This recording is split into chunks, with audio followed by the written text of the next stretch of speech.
আসসালামু আলাইকুম প্রিয় স্বপ্নবাজ ভর্তি যোদ্ধারা এবং ভবিষ্যতের জবিয়ানরা, কি খবর তোমাদের পড়াশোনার? আশা করব খুব বেশি ভালো চলছে। আজকের এই ভিডিওতে তোমাদের সাথে জগন্নাথ বিশ্ববিদ্যালয় সম্পর্কিত যে গুরুত্বপূর্ণ আপডেটগুলো রয়েছে, আজকে 1 জানুয়ারি 2025 সাল। তো আজকে পর্যন্ত যত আপডেট রয়েছে জগন্নাথ বিশ্ববিদ্যালয় সম্পর্কিত সবগুলোই তোমাদের জানাবো, এবং স্পেশাল কিছু আপডেট রয়েছে।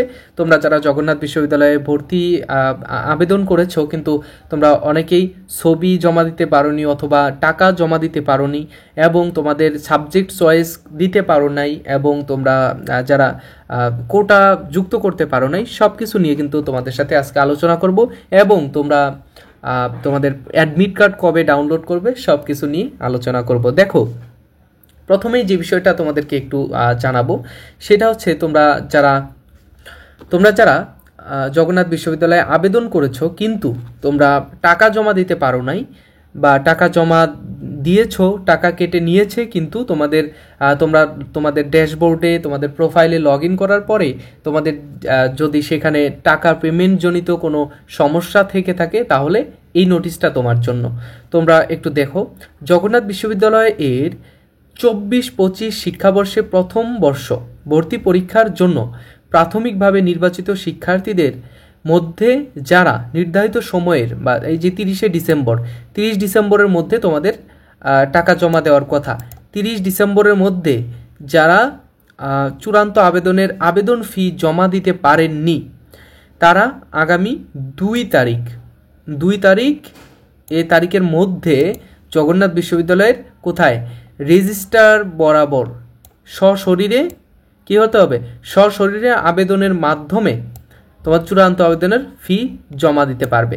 ঠিক আছে, তাহলে কি বুঝলাম এটা থেকে, যে আগামী 10 জানুয়ারির মধ্যে তোমাকে জগন্নাথ বিশ্ববিদ্যালয়ের যে অফিস রয়েছে সেখানে রেজিস্ট্রার বরাবর তোমাকে সশরীরে উপস্থিত হয়ে আবেদন ফি জমা দিতে হবে, বা আবেদন ফি সম্পর্কিত যা যা সমস্যা রয়েছে তারা সেখানে সমস্যার সমাধান করবে।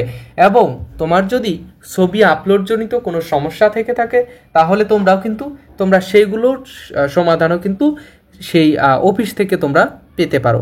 ঠিক আছে, এটা হচ্ছে তোমার ছবি এবং টাকা জমা দেওয়া সম্পর্কিত তোমার তথ্য। এরপরে সাবজেক্ট চয়েস দেখো এখানে কি বলা হয়েছে, সাবজেক্ট চয়েস এবং কোটা ভর্তির পরীক্ষার পরে নেওয়া হবে। কবে নেওয়া হবে? ভর্তি পরীক্ষার পরে। তোমাদের যে ইউনিটে তোমরা আবেদন করেছো সেই ইউনিটগুলোতে তোমরা যখন পরীক্ষা দিবে, সেই পরীক্ষার পরে তোমরা সাবজেক্ট চয়েস দিতে পারবে এবং কোটা তোমরা এখানে যুক্ত করতে পারবে। ঠিক আছে, এই বিষয়ে কোটার বিষয়ে তোমরা এত কমেন্ট করেছো, এত প্রশ্ন করেছো ইনবক্সে, যে আমি রিপ্লাই দিতে পুরো আমি কি বলবো, বিরক্ত হয়ে গিয়েছি। বিরক্ত না, তারপরে তোমাদের জন্য সব কিছু আমি করতে পারি, সবসময় তোমাদের সাথেই আছি। তারপরে তোমাদের আরেকটি গুরুত্বপূর্ণ বিষয় হচ্ছে তোমাদের গুরুত্বপূর্ণ ডেটগুলো। হ্যাঁ, তোমাদের গুরুত্বপূর্ণ ডেটগুলো এখানে পেয়ে যাবে। তারপরে আমি বলে দিচ্ছি, প্রাইমারি অ্যাপ্লিকেশন তো এটা 1 তারিখ থেকে 15 ডিসেম্বর পর্যন্ত হয়ে গিয়েছে। ফাইনাল অ্যাপ্লিকেশন 17 তারিখ থেকে 30 ডিসেম্বরের মধ্যে হয়ে গিয়েছে। অ্যাডমিট কার্ড ডাউনলোড কিন্তু তোমরা কবে করতে পারবে? 10 তারিখ থেকে 25 তারিখের মধ্যে, অর্থাৎ জানুয়ারি মাসের 10 তারিখ থেকে 25 জানুয়ারির মধ্যে তোমাকে অ্যাডমিট কার্ড ডাউনলোড করতে হবে। ঠিক আছে, এরপরে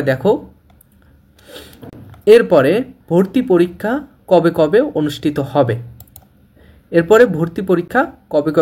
হবে? দেখো এখানে এক্সাম ডেট এ ইউনিটের 22 ফেব্রুয়ারি। এ ইউনিটের কবে? 22 ফেব্রুয়ারি। তারপরে বি ইউনিটের 15 ফেব্রুয়ারি। বি ইউনিটের কবে? 15 ফেব্রুয়ারি। সি ইউনিটের 18 ফেব্রুয়ারি। আর ডি ইউনিটের হচ্ছে 14 ফেব্রুয়ারি। ডি ইউনিটের কবে? 14 ফেব্রুয়ারি। আর ই ইউনিটের হচ্ছে 31 জানুয়ারি। ইউনিটের কবে? 31 জানুয়ারি। এইগুলো তোমাদের জানা কথা, এবং তোমরা চূড়ান্ত আবেদনের যোগ্যতা এখানে দিয়ে দিয়েছে, মানে তোমাদের এটা প্রয়োজন নেই। তোমরা যারা আবেদন করেছো তারা তো আলহামদুলিল্লাহ, তোমরা যারা সিলেক্টেড হওনি তারা তো জগন্নাথ বিশ্ববিদ্যালয়ের আশা ছেড়ে দিতে হবে। আর আগামী বছর যদি তোমাদের নিয়ম চেঞ্জ হয়, যে সেকেন্ড টাইম থাকে, তাহলে কিন্তু তোমরা সেখানে অ্যাপ্লাই করতে পারবে। ঠিক আছে, তো আজকের এই ভিডিওতে তোমাদের জাস্ট আপডেটগুলো এই পর্যন্তই। আশা করব তোমাদের একটু হলেও ভিডিওটা উপকারে এসেছে। যদি একটু হলেও উপকারে এসে থাকে, অবশ্যই চ্যানেলটি সাবস্ক্রাইব করবে এবং ফারুক ইংলিশ একাডেমির সাথেই থাকবে। তোমাদের জন্য গুরুত্বপূর্ণ ক্লাসগুলো আপলোড দিচ্ছি আজকে ইনশাল্লাহ সন্ধ্যার পরে বা রাতে। তোমাদের জন্য গুরুত্বপূর্ণ আরও ক্লাস থাকবে, সেগুলোর সাথেই থাকবে এবং পরবর্তীতে তোমাদের প্রত্যেকটা ইউনিটের সব কিছু নিয়ে কিন্তু আমি আলোচনা করি। জগন্নাথ বিশ্ববিদ্যালয়ের যত আপডেট আছে সব কিছু কিন্তু আমিই দেই। সো সারা ইউটিউব ঘুরলেই কিন্তু আমার মতো আপডেট জগন্নাথ বিশ্ববিদ্যালয় সম্পর্কিত কেউ আপডেট দেবে না। সো আমার চ্যানেলের সাথেই থাকবে, এটাই প্রত্যাশা করব সকলের কাছে। তো আজকের ভিডিওতে এই পর্যন্তই। পরবর্তী ভিডিওতে তোমাদের সাথে আবার দেখা হয়ে যাবে। সে পর্যন্ত ভালো থেকো, সুস্থ থেকো। আল্লাহ হাফেজ, আসসালামু আলাইকুম।